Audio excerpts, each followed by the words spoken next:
Hello and welcome back to another episode of Teaching Partner. Today's video is actually a comparison video between two internationally recognized educational programs, the IB and the IGCSE. I have compiled the thoughts of educators, policymakers, parents and students in this video. Your opinion might differ. Let's talk about configuration differences.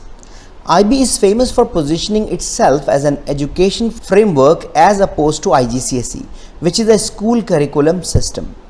IB is an educational framework and not a curriculum, whereas IGCSE is based on predefined country-specific patterned curriculum with pre-decided range of subjects.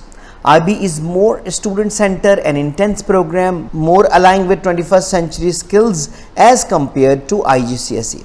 Whereas IGCSE provides a straightforward path on making choice on where to go for a tertiary education. Let's talk about programs.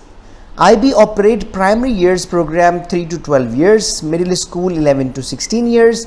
They offered IB Diploma 16 to 19 years and career related 16 to 19 years programs. Whereas Cambridge Checkpoints primary 5 to 11 years, Cambridge Lower Secondary 11 to 14 years and Secondary 14 to 16 years programs. If you look at the exam structure, there are no formal examinations set or marked by the IB. They validate the grades of final year students in school.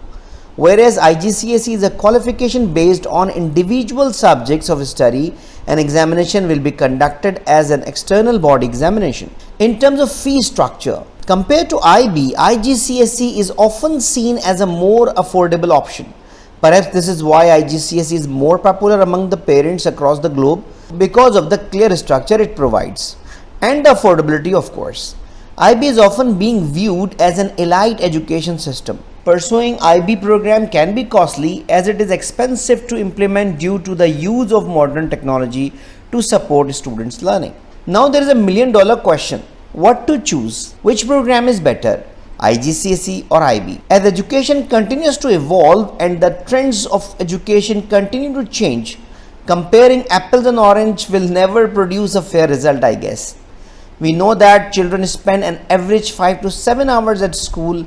Therefore, a good school plays an important role in shaping their worldview. Choosing the right program that suits your child's need is important. However, it is more important to find a school where teachers are able to implement the program effectively to support students' learning.